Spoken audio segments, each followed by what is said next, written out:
Bueno, nos acompaña el padre Charbel Chaín, delegado de la misión de la Orden Libanesa Maronita. Muchas gracias, padre, por su tiempo. A ustedes por la invitación.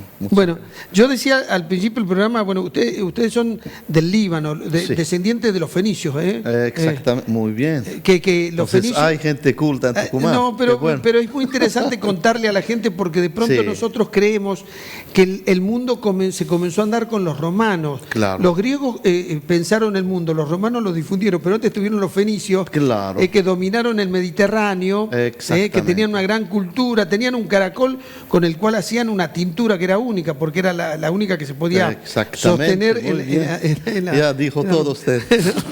Y además, todavía en el Líbano está la madera esta con la que hacían los barcos. El cedro del Líbano, sí.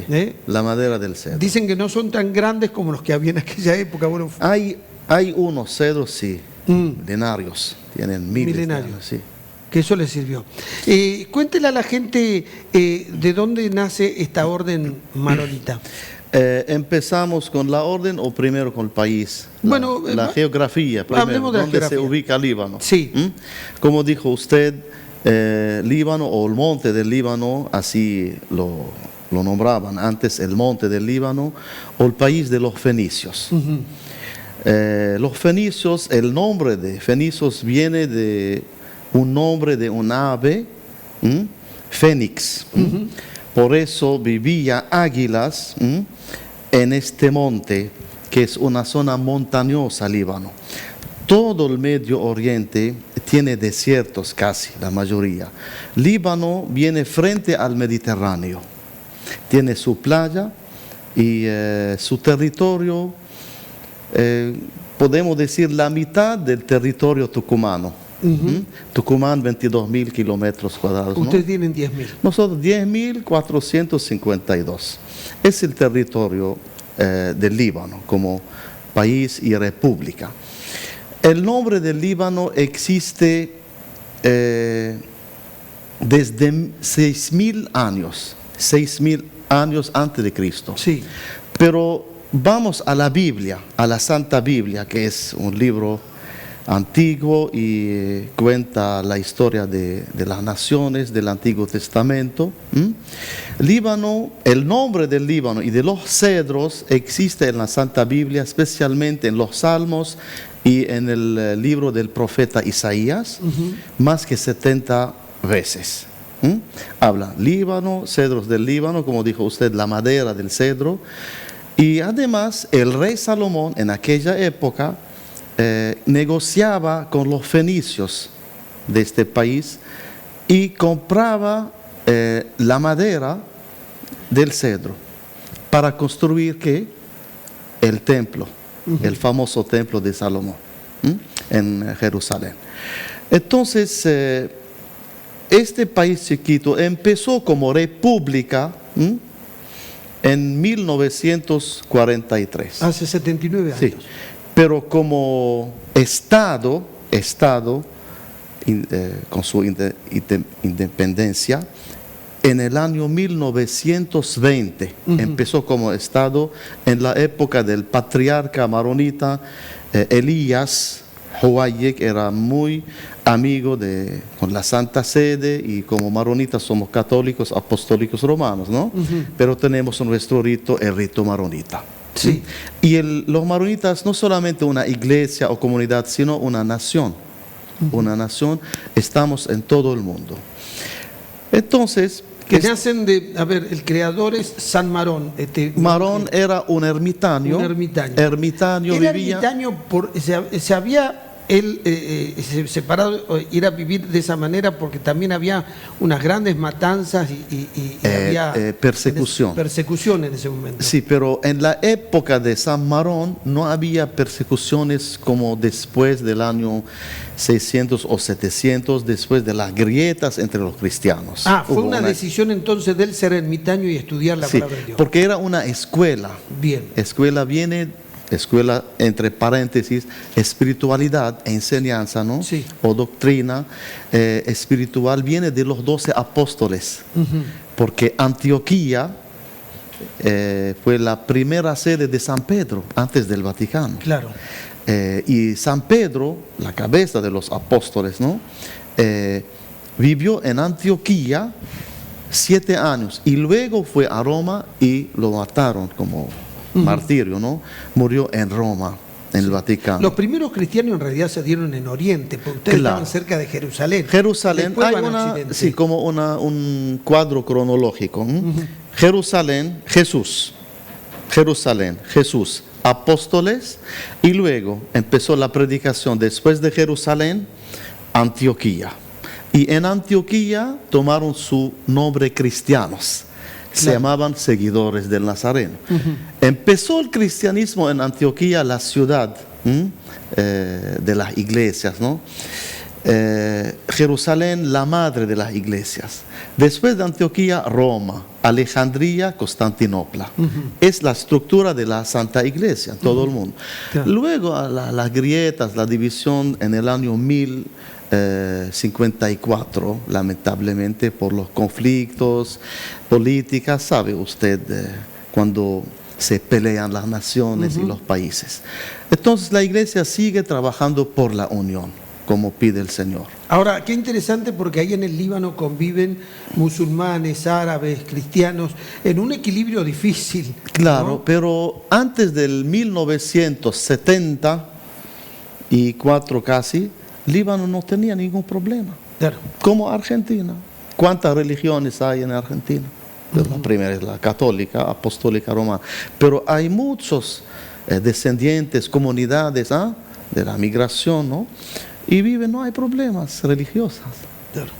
No hay problemas religiosos, ¿no? Claro. Entonces Líbano así, pero después de las guerras, empezó el conflicto, aprovechar de las religiones, porque el problema no existe en la religión, no, en la persona. También no existe el problema en la política, en los políticos. No existe el problema en la medicina, en los médicos. Entonces depende de la persona. Tampoco la publicidad, depende del periodista o locutor. Entonces la persona da espacio a su identidad y a su cultura. Depende la cantidad de la cultura que tiene. Ahora, muy interesante cuando uno lee que hoy en el Líbano todavía hay una comunidad que habla arameo. Sí, sí, en Líbano y en Siria. En Siria también, Siria, que es la lengua madre de los árabes, el arameo. No existía árabes en aquella época. No, digo que el lenguaje... El arabismo empezó después. Todos los países porque hablaban el árabe. Pero el arameo fue el primer idioma o idioma madre, como el latín. Claro. Del latín salió el español, portugués, el italiano, el francés, etc. Del arameo salieron todos los idiomas.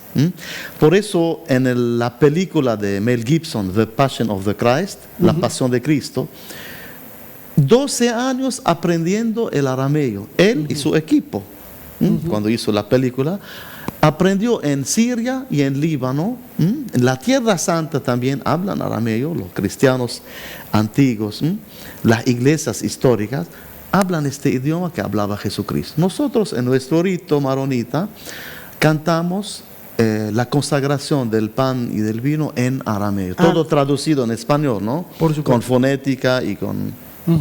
Padre, ¿cómo conviven acá en Tucumán? Bueno, ¿es una comunidad pequeña la que hay en Tucumán? ¿O más bien? Los descendientes son muchos. Son muchos. Hay 300.000. 300.000 personas o familias, podemos decir, porque, por ejemplo, Awali, Saleme, Budeguer, Mansur, Farhat, Shahin, Kairuz, Bestani. Hay un montón de familias, descendientes.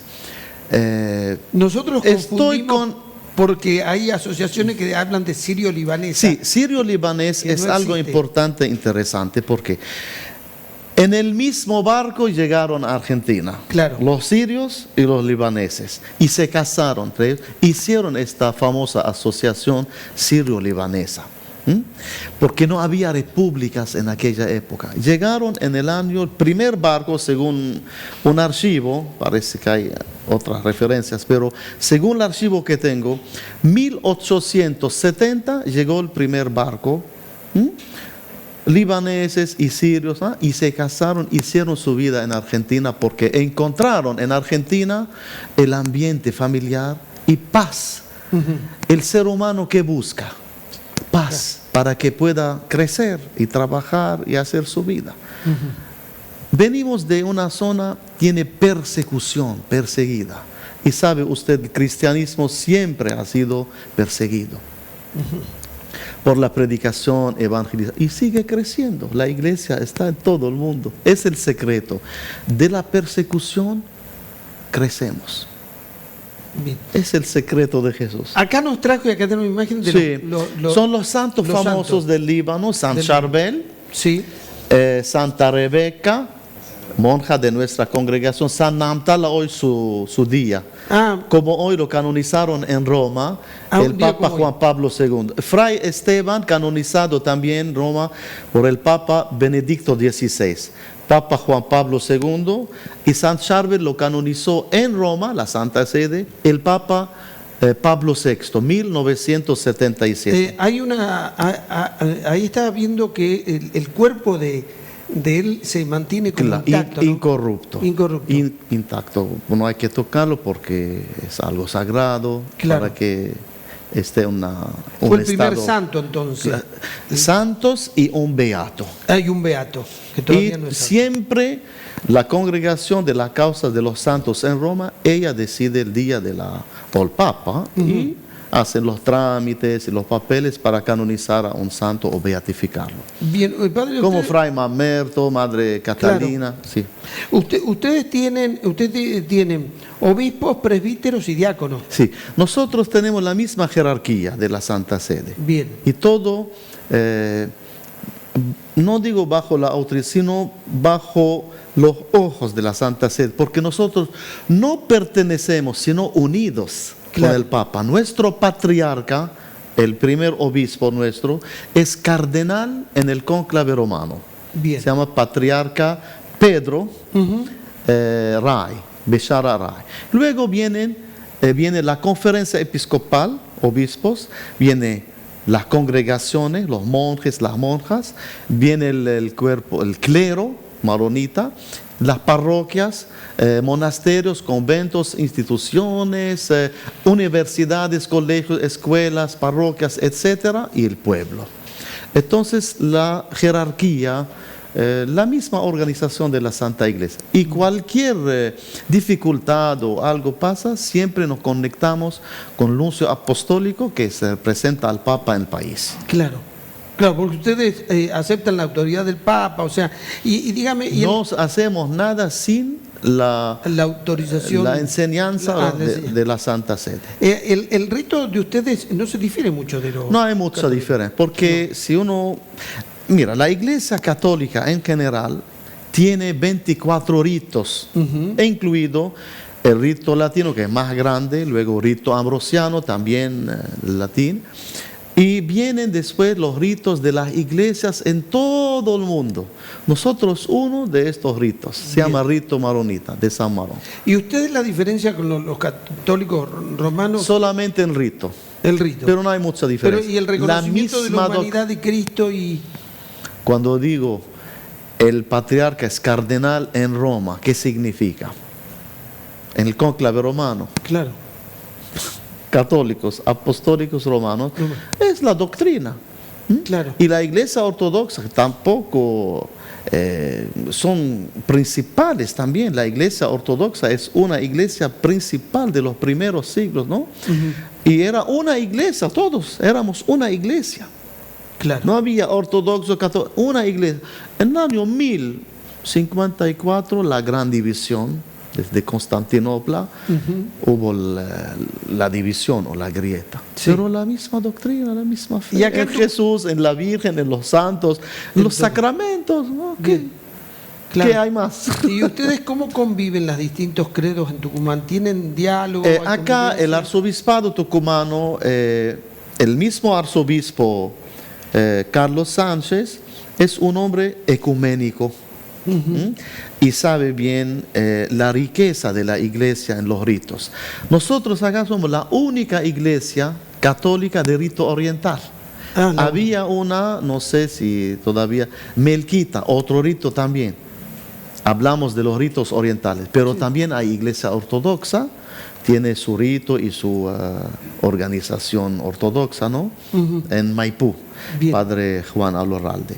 Pero padre Alorralde. Sí. Lo tenemos que traer, padre Alorralde. Es un hermano y un amigo, y vecino, buen vecino. Pero hablamos de la iglesia católica, tiene sus ritos orientales y occidentales. Para que la gente se ubique, la iglesia de ustedes está... Sí, me preguntan si ustedes son católicos. Dije, intentamos, porque no es fácil ser católico. Pero nosotros desde 1600 años, ¿cuánto? 1600 años unidos con la Santa Sede. Somos la misma doctrina. Por eso los paisanos que llegaron a Argentina encontraron la misma doctrina. Por eso se quedaron. Claro. No se escaparon, porque buscaban la doctrina primero, la fe, obviamente. Luego la vida. La vida en paz. Bueno, padre Charbel Chaín, fue un gusto, realmente. Últimamente, el Papa Francisco, el Papa Francisco, el fin de este año llega al Líbano, va a visitar al Líbano y va a canonizar también a 2 monjes. Qué interesante.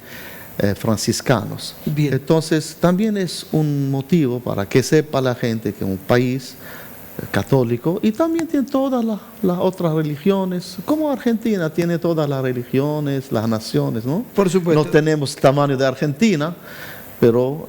No, pero cuando se habla de convivencia, de tolerancia, de aceptación del otro, las dimensiones... Es la cultura del país. Es la cultura. Bueno, ustedes los libaneses son así, ¿no? Son muy... no me preguntó de la comida. La comida exquisita.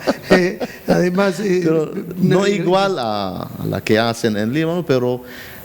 hay unas familias que preparan bien, no en los restaurantes, en las casas. Preparan muy bien. Sí. No, pero cuando uno va al lado de Oriente, resalta la comida libanesa. Y yo personalmente estoy intentando entender la cultura y aprender un idioma, se llama el tucumano básico. El tucumano básico. Está bien, sí. Gracias, don Pedro. Bueno, gracias a usted, padre. Y quiero agradecer a Jorge también por a nuestro camarada Jorge Aguali, y todas las señoritas. Sí. Bueno, gracias. Los que quieran volver a ver la entrevista, los que la quieran recomendar, puntodepartidatv.com o CCC Go.